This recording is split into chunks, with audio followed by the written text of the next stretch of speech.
Buenos días, República Dominicana, sean todos bienvenidos. Así amaneció la capital dominicana hoy domingo. Bienvenidos sean todos, especial los dominicanos que a esta hora nos siguen a través de la magia del internet. Bienvenido República Dominicana, hoy es domingo, una edición especial de Fuera de Récord.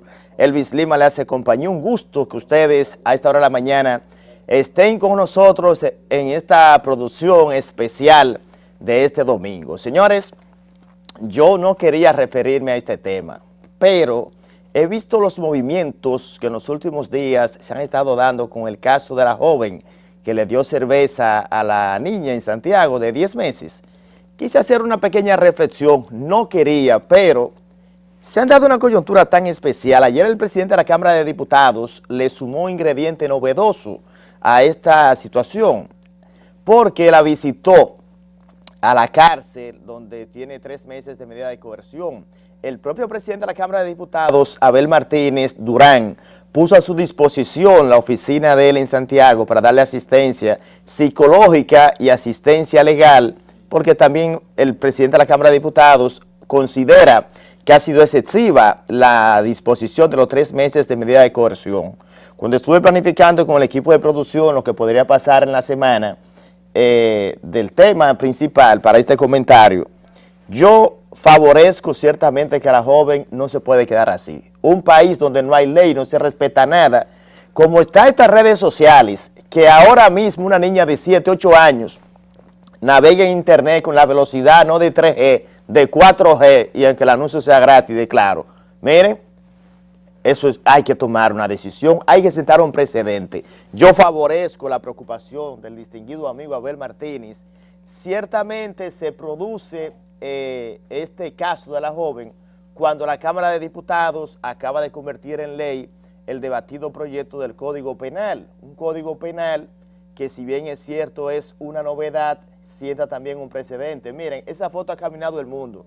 Yo he dicho y reitero que había que tomar una decisión con eso. Esa joven, ayuda psicológica, eso es verdad. Hay que enviar el mensaje de que es un país, porque si esta muchacha no se castiga con este libertinaje que hay en la República Dominicana y este relajo con una justicia que no es justicia, una justicia inconsistente, porque si bien es cierto, esa joven es víctima del sistema, del drama social de cientos de jóvenes adolescentes que son embarazadas por perversos, por situaciones de la calle, que han tomado la calle, aunque ese no es este caso. Humanamente es doloroso la situación, pero había que tomar una decisión para enviarle el mensaje. Que los 3 meses de coerción sean mucho para ella, eso es verdad, pero algo había que hacer. Porque miren, el Código Penal que aprobó la Cámara de Diputados data de 130 años, tenía el país con ese código, el Código Penal, que es una conquista ciertamente, pero cuando usted analiza la situación de la República Dominicana en materia judicial, una justicia inconsistente, una justicia que no es justicia, porque si bien es cierto, esta jovencita le dictan 3 meses de prisión preventiva, usted tiene en la calle 60, 1 millón de delincuentes buscado por la policía, buscado entre comillas, con la misma componente de la policía, una justicia débil que no funciona. Si usted analiza, bueno, 3 meses para esa joven y un grupo de delincuentes en las calles con medida de coerción, arresto domiciliario, funcionarios del pasado, del presente, del futuro, con casos pendientes en la justicia, y usted ve esta componenda, esta situación que se da de paño tibio para uno, y entonces agua fría para otro, y paño tibio en otro escenario, y para algunos entonces una olla de presión a 100 grados, hablando de los salcóchiros. Entonces cuando la justicia funciona así, no se puede hablar de justicia, sino de injusticia. Y el tema también agrega un valor agregado porque el componente psicológico que esperaba la población dominicana con casos importantes de la justicia, a última hora hubo descargo, no pasó nada, y como la filosofía en el país es de que nada es nada, y parece ser como cuando usted tiene una fiesta musical que paga una entrada cara, 3,000 pesos para un artista que le gustan mucho, que a mí me gusta bastante la música también, y sucede que la orquesta que usted contrató y que usted fue, no le tocó el tema que usted quería, ahí viene la decepción musical. Si hacemos ese paralelismo y traducimos eso a la justicia, usted sabe de qué yo me refiero, ¿verdad? Usted sabe, ustedes son bastante inteligentes. Entonces, en un país donde la justicia funciona a 160 kilómetros por hora para un sector y a 5 kilómetros por hora para otro, se llama injusticia. Y cuando los pueblos ven injusticia, deja un sabor que se llama eso retama. Decimos los sureños que la retama es sumamente amarga. Y cuando usted le da un sabor amargo a la población, los resultados son 0 mata 0 y un 0 que no existía mató un 1 y los resultados son 0. Vamos a la pausa, director, para que esto no quede en 0, porque al regreso vamos a estar hablando con el vicepresidente de la Asociación Dominicana de la Industria Eléctrica, Milton Morrison, a propósito del tema eléctrico.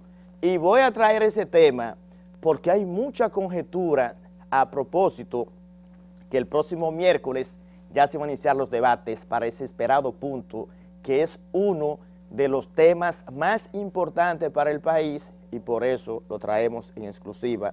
No se mueva que ya volvemos, usted está en Fuera de Récord.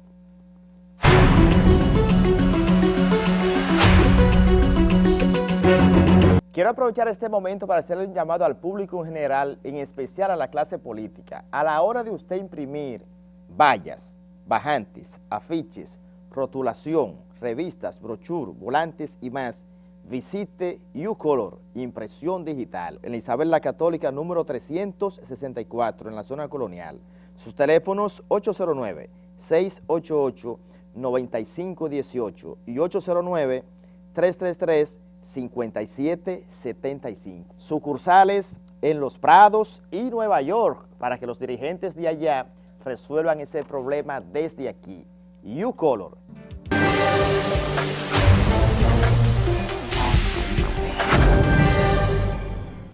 Bueno, señores, tal y como le habíamos adelantado en la introducción de este programa, hoy nos acompaña en este plato fuerte el vicepresidente ejecutivo de la Asociación Dominicana de la Industria Eléctrica, Milton Morrison. Vamos a conversar sobre diversos temas de mucho interés porque el sector eléctrico es un tema de seguridad nacional y como tal debe ser tratado por los conocedores en esa materia. Buenos días, Milton. Bueno, muy buenos días, Elvis. De verdad que para mí es un gran placer estar aquí en tu espacio. Yo le voy a dar las gracias públicamente, sé que ha hecho un gran esfuerzo. Estaba en la lista de los primeros invitados de este programa cuando se inició en agosto, pero le tocó la rotación y lo atrapé. No, un placer. Yo sé, para los televidentes va a ser de mucho interés conocer sobre todo su opinión en un momento en que el tema eléctrico se ha convertido en un punto de mucha trascendencia para el país.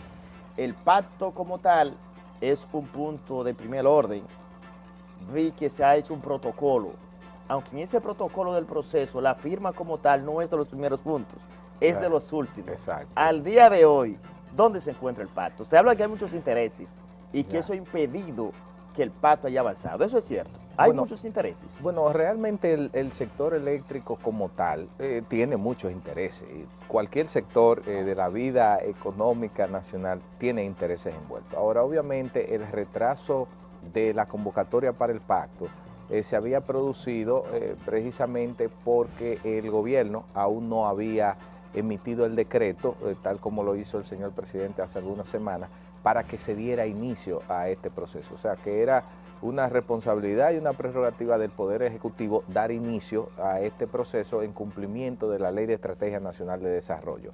Ahora, ¿cuál es el momento en que se encuentra el pacto? Mira, nosotros el viernes pasado estuvimos en un proceso de socialización, el cual el monseñor Agripino Núñez Collado nos invitó para que a los miembros del Consejo Económico y Social, diversos actores del sector eléctrico le presentaran cuál es la visión que tienen sobre la problemática que tenemos actualmente.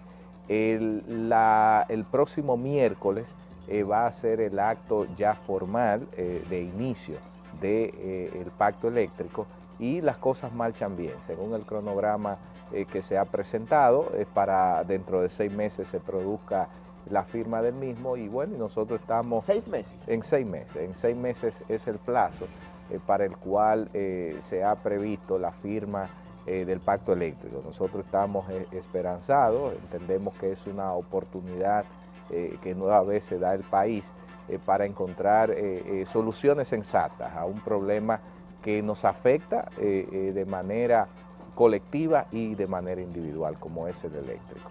Los principales aportes que tendrá para el país el pacto, a veces se hablan los medios solamente por encima. Bueno, el pacto eléctrico, su importancia, su incidencia.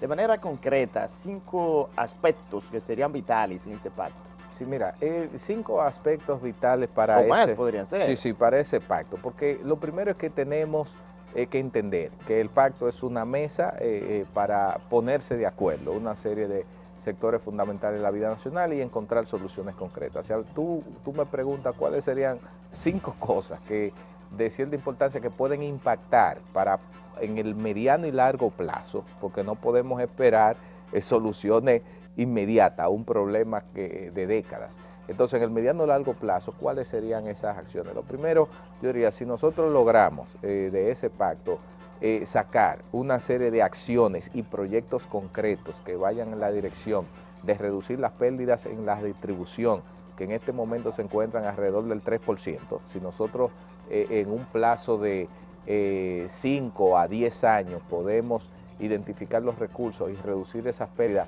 de 33 a 15 o a menos de 15, yo creo que ese es un gran aporte, porque habremos reducido prácticamente 400 millones de dólares de lo que es el déficit o el subsidio, las transferencias que hace el gobierno para el sector eléctrico.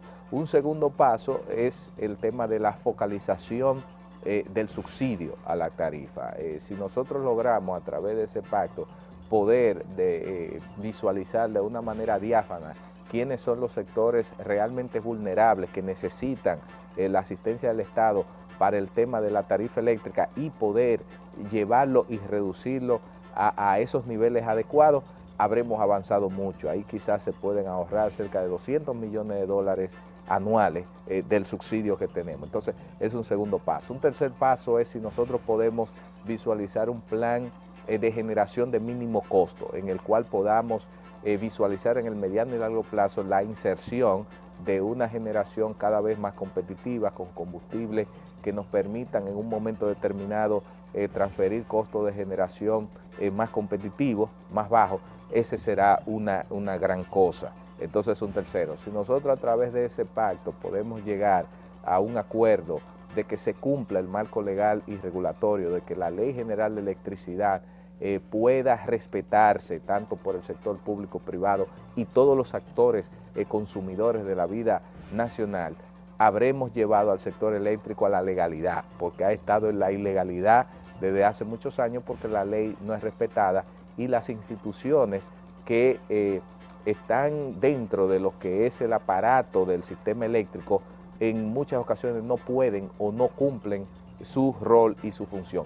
Y un quinto aspecto que si logramos sacarlo en esa discusión del pacto será una gran cosa, es el que podamos entender que el sector eléctrico debe manejarse como un negocio que reditúa beneficios, que le permite la sostenibilidad, pero que también tiene un rostro humano para darle respuesta a aquellos que realmente necesitan la asistencia del Estado, pero teniendo a los gobiernos y teniendo sobre todo a la clase política fuera del negocio eléctrico, despolitizar el sector eléctrico. Ese sería el quinto punto que si se logra será un gran paso para poder en los próximos años tener un sistema eléctrico sostenible, confiable, de calidad y a precio competitivo para los consumidores. Cuando hablamos de despolitizar el sector eléctrico, hablamos que la incidencia de la política en el negocio es tan contundente como se vislumbra en los medios.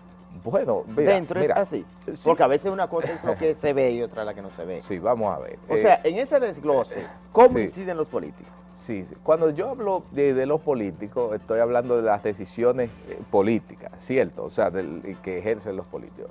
Realmente tú sabes que el sector, la industria eléctrica de la República Dominicana es una mezcla, es mixto, sector público y sector privado. El peso del sector público es muy alto porque en los actuales momentos el sector público, el gobierno maneja las 3 distribuidoras, maneja la empresa de transmisión, maneja la empresa hidroeléctrica, maneja la Superintendencia de Electricidad, maneja la Comisión Nacional de Energía, la Corporación Dominicana de Electricidad. El organismo coordinador tiene una incidencia muy importante en las decisiones que se toman. Sí, pero el sector privado tiene la generación, no, ahí más del 50% de la generación. No, ahí es que voy. Entonces tiene el sector público el 62% de la empresa Ejejaina, una de las más grandes del país, tiene el 50% en Ejitabo, otra más grande. El sector privado entonces tiene una parte de la generación y si tú me preguntaras... Más de la mitad de la generación. Bueno, más de la mitad en términos de lo que es capacidad instalada, porque recuérdate que las hidroeléctricas que proveen el 10% de la energía que se produce en el país y que tienen más de 500 megavatios, es pública totalmente. Y si tú tienes el 62% de Ejejaina, que tiene casi 1000 megavatios, o sea, en términos, has instalado 900 y tanto, tú tienes ahí que tiene otros 400 y pico, o sea que no es tan pequeño el tamaño del Estado. Pero lo que te quiero dejar dicho para traducirlo con tu pregunta es que cuando tú manejas las instancias que toman las decisiones de políticas públicas de lo que se va a hacer en el sector y tú, por ejemplo, decides que independientemente de que los combustibles en el mercado internacional bajen o suban, tú no vas a cambiar la tarifa eléctrica, ya es una decisión de política pública, una decisión política del gobierno que tiene una incidencia sobre el sector, en el cual puede aumentar o no el déficit del subsidio eléctrico. Si tú, por ejemplo, decides, tú eres dueño de la distribuidora, de las 3 distribuidoras, y no haces mucho o no puedes por alguna razón hacer mucho, no tomas la decisión con la voluntad firme de poder reducir las pérdidas que representan cerca de 700 millones de dólares anuales en el subsidio, si tú no haces nada, eso entonces es una injerencia o una responsabilidad que te cae a ti sobre lo que tú haces o no. Entonces, a eso es que yo me refiero, despolitizar las decisiones en el sector para que no lo veamos de una manera de coyuntura y de corto plazo y vinculada a plazos gubernamentales políticos. Tenemos que sacar eso y comenzar a ver el sector eléctrico como un sector que tiene que mirar al mediano largo plazo y que es fundamental, como tú decías en un momento, para la seguridad energética del país, la seguridad del Estado y sobre todo porque es un sector garante de lo que es el desarrollo nuestro como nación. Hay un punto en esa dirección que me llama bastante la atención. Sé que los televidentes que se están levantando una gran parte de esta hora para ver el programa desde su cama, cuando se toque el tema, Milton, de tarifa eléctrica, el que se está durmiendo así, como que hace así, porque la tarifa eléctrica cuando llega a la casa, yo siento en el sentimiento de la gente que la mira la factura como cuando una gente va a un velorio, que mira a los muertos de lejos, de que... O sea, como así, usted ve al director así. Entonces la tarifa, la factura cuando llega, como que nadie, yo siento que en la casa, hasta los niños tienen como miedo de agarrarla. Y eso es así. A mí mismo cuando yo la veo, yo digo, pónmela lejos, así, como de lejos. Entonces, si traducimos eso al sentimiento del bolsillo de la gente, ese pacto eléctrico podría, ahorita usted tocar un aspecto muy importante, que por eso le repito la pregunta. Ese pacto, como se ve bonito, hermoso en el papel, ese protocolo, ropa negra, corbatas preciosas, se cumple ese protocolo como está establecido, el país podría tener un mayor control, una disminución en la tarifa eléctrica. Bueno, si el pacto se cumple, bonito, le repito, precioso, se lleva sobre la mesa a firmar en un papel muy bonito, negro, que lo lleva a protocolo, se cumple al pie de la letra. Eso pues, en el futuro podría representar una rebaja. Bueno, mira, tú sabes muy bien que el tema, el problema nuestro como país no es tanto lo que firmamos y lo que acordamos, es lo que ejecutamos. Porque aquí estamos llenos de leyes, tenemos una serie de protocolos. Por eso le hago la pregunta. El problema entonces... No, la pregunta entonces, yo creo que no tanto debemos dejarla en esa firma y ese protocolo y ese papel muy bonito que tú describes, sino que tenemos, debe haber un mecanismo de seguimiento que lo que se acuerde ahí se cumpla, porque de lo contrario no podremos ¿Y tener... quién debe dar ese seguimiento? ¿Quién va a ser el responsable de ese seguimiento? Bueno, ¿El Estado? exacto. Ahí en la parte de la metodología que se ha hablado del tema del pacto, se supone que luego de firmado el mismo debe haber un comité de seguimiento, de cumplimiento a eso. Además, todos los actores firmantes de ese pacto lo tendrán y podrán ver el desempeño del mismo y públicamente decir cuáles cosas se están cumpliendo o no. Ahora, si se cumpliese, vamos a partir del hecho de que se cumpliese todo lo que dice y lo que se acuerde en el pacto, suponiendo que lo que se acuerde vaya en la dirección de resolver el problema real, porque no necesariamente porque lo que se firma en el pacto es la solución real al problema. Por eso es que las discusiones deben ser bien objetivas, deben dejarse de lado los intereses particulares y ver el país como el interés colectivo. De lo contrario, tú puedes tener algo firmado que apunte en otra dirección. Ahora, en el supuesto de que se llegue a un pacto eléctrico que sí ataque las raíces del problema, que sí vaya en la dirección de proveer un servicio eléctrico estable, de calidad y a precios competitivos, en un mediano o largo plazo podríamos tener un sector eléctrico en el que la relación costo-beneficio, digamos, para el consumidor sea satisfactoria, que cuando tú vayas a pagar tu factura de electricidad, tú la pagues hasta con cierto punto, con cierta satisfacción, porque te están dando un servicio adecuado, primero un servicio al cliente que cuando tú llegues a una distribuidora no sientas como casi que te están acosando o que tú vayas a pelear, eso no es un velorio, ring. Es un velorio móvil. Un velorio, o ese no es un ring que tú vas a pelear con el que está ahí, sí, sino que te den un servicio adecuado y sobre todo un servicio 24 horas de electricidad. Cuando tú tienes eso, tú pagas conforme y si tú recibes una tarifa eléctrica que la gente lo entiende, las razones del por qué tenemos eso de manera transparente, cuando tú tienes esas condiciones, tú te sientes bien y van a tener un servicio que pueda satisfacer lo que son las expectativas de todos. Con su anuencia, Milton, vamos a la pausa comercial. Al regreso vamos a hablar de ese tema que se queda todavía algunas interrogantes en el aire y la deuda. La deuda en el sector eléctrico parece como un barril sin fondo. Si usted quiere saber qué se debe al día de hoy, no se mueva para que no le vaya a dar corriente, porque el pacto eléctrico, plantas a carbón, son temas que usted no se puede mover. Vamos al regreso, director, y ya volvemos.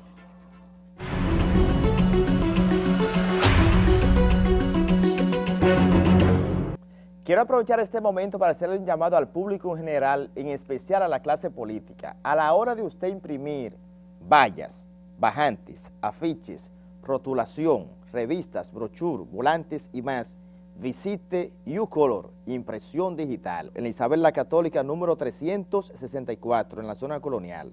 Sus teléfonos 809-688-9518 y 809-333-5775. Sucursales en Los Prados y Nueva York, para que los dirigentes de allá resuelvan ese problema desde aquí. U-Color.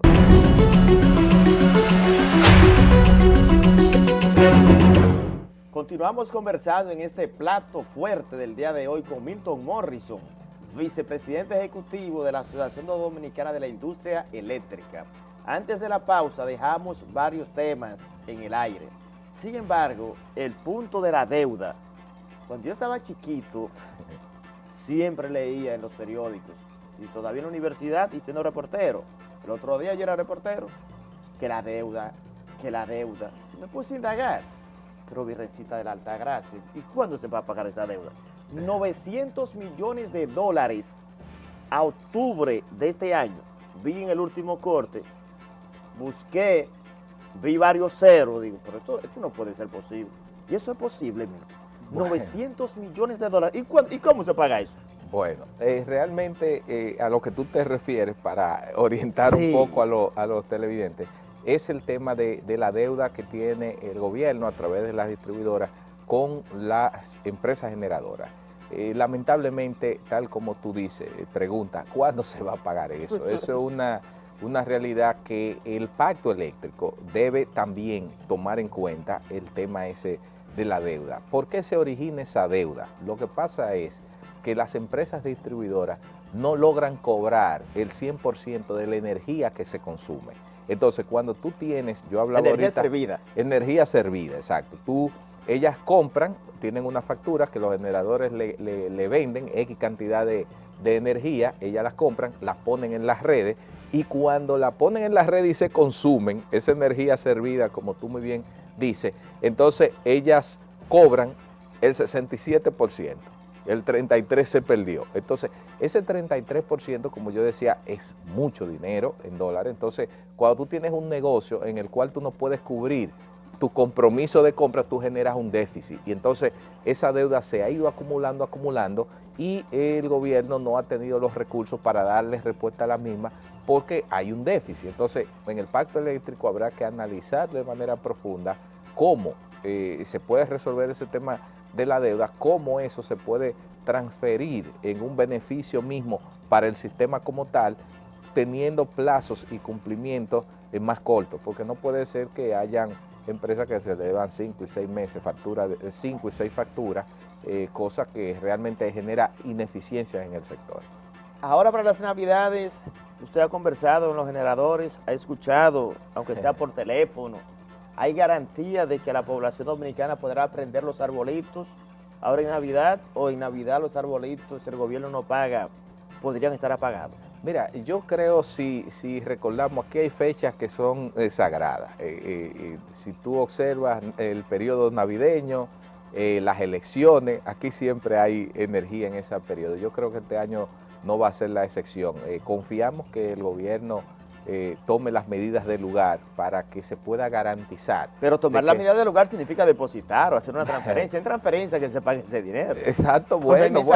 ¿Y qué mensajero lleva eso? ¿No hay forma? Bueno, eso, tú sabes, son transferencias de banco, un protocolo, pero sí, yo creo que eso es un tema de preocupación, y sobre todo se están dando los pasos de acuerdo a lo que nos han dicho las autoridades gubernamentales. Así que, Elvis, yo creo que vamos a tener la energía y la iluminación suficiente para los arbolitos en Navidad. Siempre le hago la pregunta porque sé que el televidente, me gusta a veces ponerme en sintonía con lo que quiere la gente, claro. Pero esa demanda, por ejemplo, como tal, a veces la gente se pregunta, bueno, si me están dando mucha luz en diciembre, en enero también un rompecabezas. Ya. Porque vemos entonces las protestas que me están cobrando de más. En sí los medidores son reales.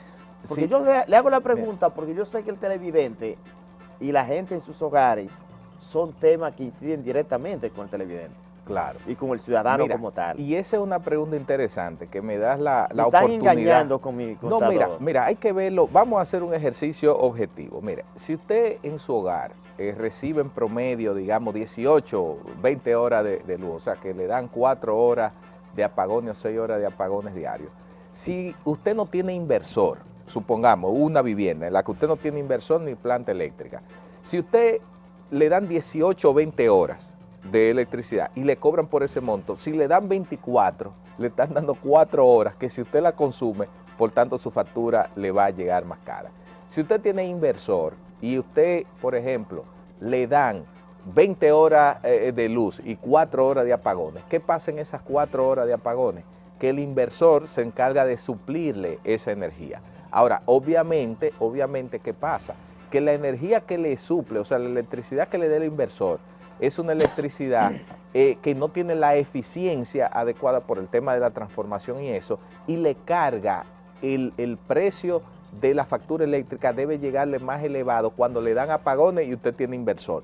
Porque si le dan 24 horas y el inversor nunca usted lo utiliza, la factura eléctrica debe llegarle más bajo. Lo que le estoy diciendo, si usted tuviera 24 horas de electricidad, la factura debería disminuir en caso que usted tenga un inversor, porque el inversor es mucho más ineficiente y lo que hace es prestarle una energía que se la cobra más cara que si fuese la electricidad que usted recibiera de las empresas distribuidoras. Al final de cuentas, lo que nosotros entendemos es que hay que hacer también una conciencia del uso, porque también, permíteme enviar este mensaje. El problema no es la tarifa. El problema, porque la tarifa es una cosa y la factura es otra. La tarifa es igual para todo el mundo. La factura es el resultado del monto de la tarifa más la cantidad de horas y electrodomésticos que usted utiliza en su casa. Entonces, por ejemplo, tú y yo podemos mudarnos en una casa del mismo tamaño, en un mismo apartamento, podemos comprar los mismos electrodomésticos en una tienda y tener la misma cantidad de electrodomésticos y de la misma capacidad. Y tu factura eléctrica puede ser doble de la mía, porque va a depender de cómo yo utilice esos electrodomésticos, cuántas horas, la conciencia o no, y eso es bueno que se sepa. O sea que al final hay que hacer conciencia y medir y poder tener la capacidad de rastrear los consumos que hacemos para que nos cobre lo que realmente estamos consumiendo. He visto que, por ejemplo, la solución al problema como tal, solucionar el problema, se estima de 7 a 8 mil millones de dólares. Ya. Bueno. Una proyección de 4 años. Las plantas a carbón figuran en ese combo, en ese paquete, porque las plantas tienen 2 mil millones de dólares Sí. en la proyección de la instalación. En sí, mientras no haya un problema, el problema eléctrico es un problema económico. Claro. No es un problema de políticas públicas, no es un de problema de técnico. planificación, es un problema de dinero, recursos, cartera. Esa proyección, por ejemplo, las plantas a carbón, ¿serían la solución a Bueno, corto plazo? Sí, mira, Elvi, es una pregunta interesante. Hay dos preguntas ahí en lo que tú haces. Lo primero, tú decías, bueno, se necesitan de 7 a 8 mil millones de dólares en los próximos 4 o 5 años. Lo que pasa es que tienes que calcularlo de la siguiente manera. Si tú sumas esos 2 mil que se van a invertir en la planta carbón y tú le sumas 1.000 que dicen las autoridades de la CDE que necesitan para reducir las pérdidas, ya van 3.000. Si tú sumas 500 que necesita, estoy hablando de millones de dólares, 500 que necesita la empresa de transmisión ETED, que lo han dicho y en su plan de expansión lo refleja, ya tú tienes ahí 3.500. Pero si en 4 años tú tienes que invertir un subsidio de 1.300 millones, 4 por 1.300, eso te da 5.000 y pico. Si tú lo sumas los 3.000 y pico, ya tiene 8.000. O sea, porque en la medida que se hacen eso, no es que el subsidio desaparece, el subsidio está ahí. Ahora, cuando se tomen todas esas medidas es que se va a reducir. Entonces, lamentablemente, por ese orden es que andan las inversiones necesarias en el sector eléctrico. Pero fíjate que la solución, para ir a tu segunda pregunta, la solución al problema eléctrico no reside en una sola medida. Es bueno, por eso yo le hablo a los amigos televidentes de la manera más clara posible, porque la medida que uno tiene información Usted es un buen comunicador. y que te hablan las cosas como son, que te comunican la realidad, tú puedes hacer conciencia y no decepcionarte cuando suceden cosas. Las plantas a carbón van a tener un impacto en el sector eléctrico que cuando sean instaladas en términos de la reducción del subsidio lo va a tener, pero no es la solución. Si usted observa, nosotros hemos hecho números que hacemos proyecciones que cuando las plantas a carbón entren y tomando en cuenta los precios, los costos de generación que vamos a tener en ese momento con el vencimiento de los contratos en el 2016 y la realidad del cambio que ha tenido el parque de generación, el ahorro va a andar entre 250 a 300 millones de dólares. El subsidio son 1.300. Si usted le quita 1.300, quedan 1.000 millones. Por tanto, ¿qué demuestra eso por un asunto de sentido común? Que la solución al problema eléctrico no es la planta a carbón. No. Si usted toma, no, es parte digamos, de lo positivo que puede impactar. Es una pata de la mesa. Es una parte de la mesa, porque si tú tomas entonces los números, tú muy bien sabes como comunicador y bien informado del sector, la misma CDE ha dicho que el impacto de la planta de carbón son 500 millones de dólares. Bueno, si tú a 1.300 le quitas 500, te quedan 800. ¿Qué dice eso? Que para esos 800 que faltan, hay otras cosas que no tienen que ver necesariamente con eso, y están el tema de las pérdidas que yo te hablaba, el tema de la focalización del subsidio y otras acciones. Yo le agrego a eso la demanda. Cuando se terminen las plantas a carbón, hay una demanda de 150 megavatios anuales, que es la proyección. Claro. Cuando se termine Entonces, en 2 años. Entonces, la demanda, 300, 600 megas. Sí. ¿A Bueno, cuánto? que realmente no serían 600, o sea, efectivos se habla pero cuando tú calculas las horas de operación, eso serían 500 y pico, o sea que ya hay una parte que se te consumió con un crecimiento de demanda. Con el vencimiento de demanda. Exacto, entonces tú mismo estás dando respuesta a tu pregunta si son las pero lo que le quiero decir, usted se inscribe en esa línea de que no es el todo. No, claro que no. El problema eléctrico necesita una solución integral. El tema de la generación es parte de la solución. O sea, llegar a un plan de expansión de generación de mínimo costo en la que podamos introducir fuentes de combustible de precios más competitivos, aunque eso es relativo también, porque nosotros somos una isla con una economía que en términos de producción de electricidad depende de un 90% de importar gas natural, carbón, petróleo.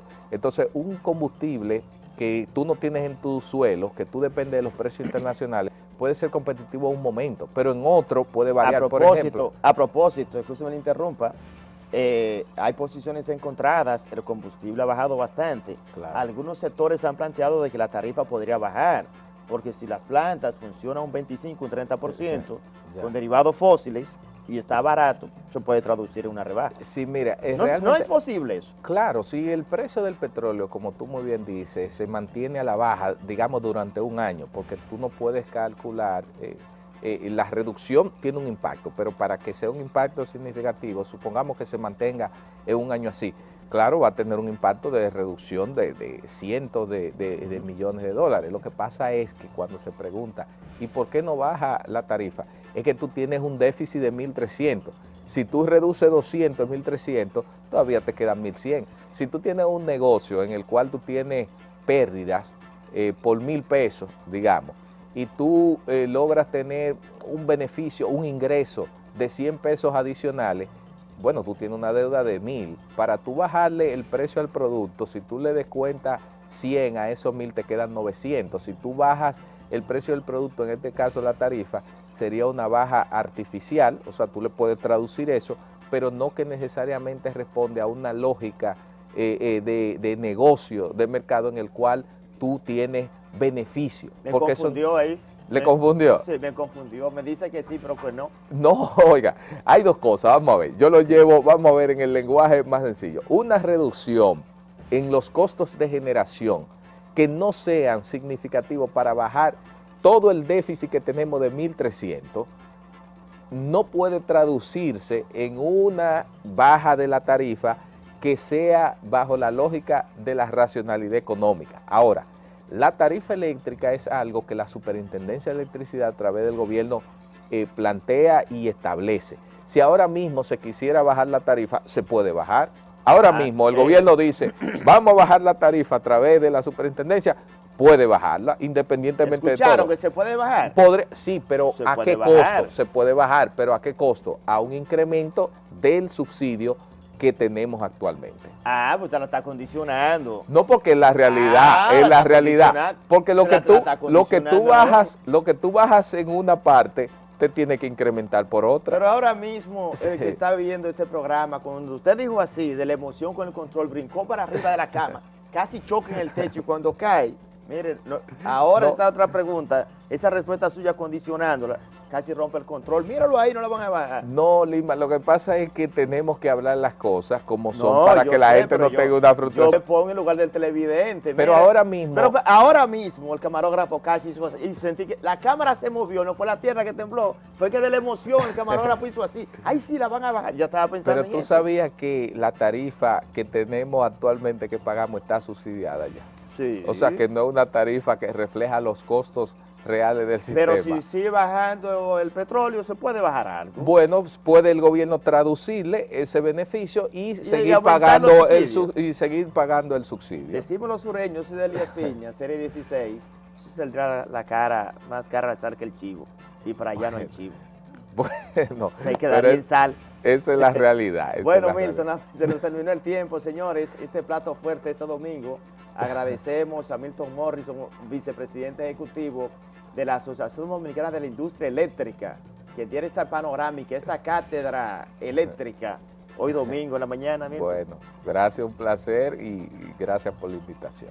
Continúen ustedes con el contenido de Fuera de Récord, aún falta mucho más.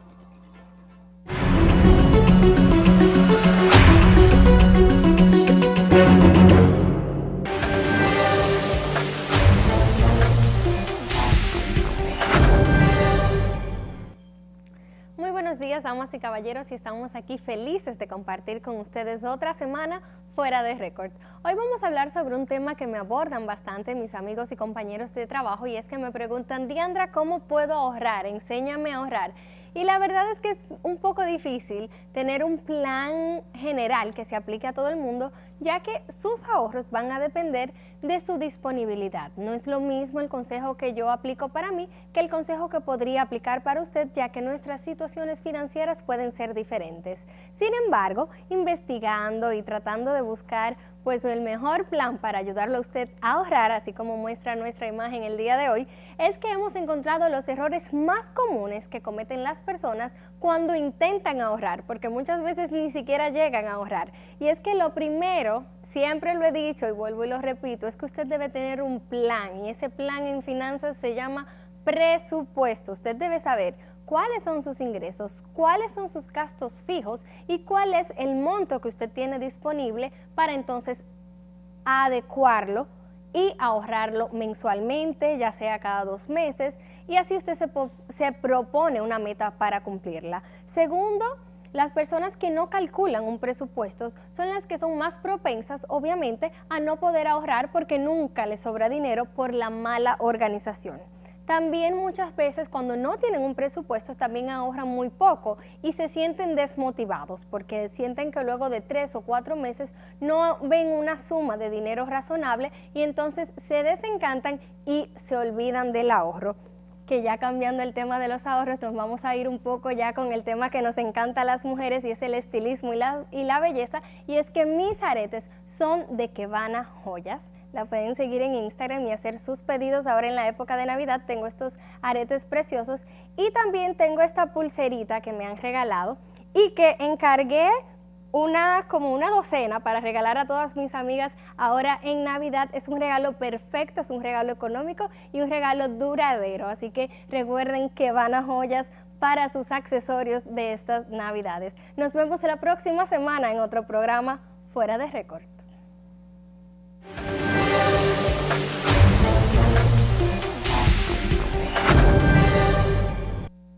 Gracias a la bella e inteligente Diandra Vázquez por esas recomendaciones. Director, como van a dar el doble en los próximos días, coge esa listica, un bolígrafo, cosa grande, comience a hacer su lista y su cosa para que usted ahorre, porque los derroches no son buenos. Miren, yo quiero hacer una recomendación. Ahora, a propósito de Navidad, se rompe cabeza que se le dan a veces a la gente con los cristales, la puerta, si la aseguro, si no la aseguro, la puerta de sus vehículos. Resuelvan ese problema en la Charle de Gol, detrás del Banco Popular. Eso se llama Villa Carmen. Ahí está el doctor Puerta.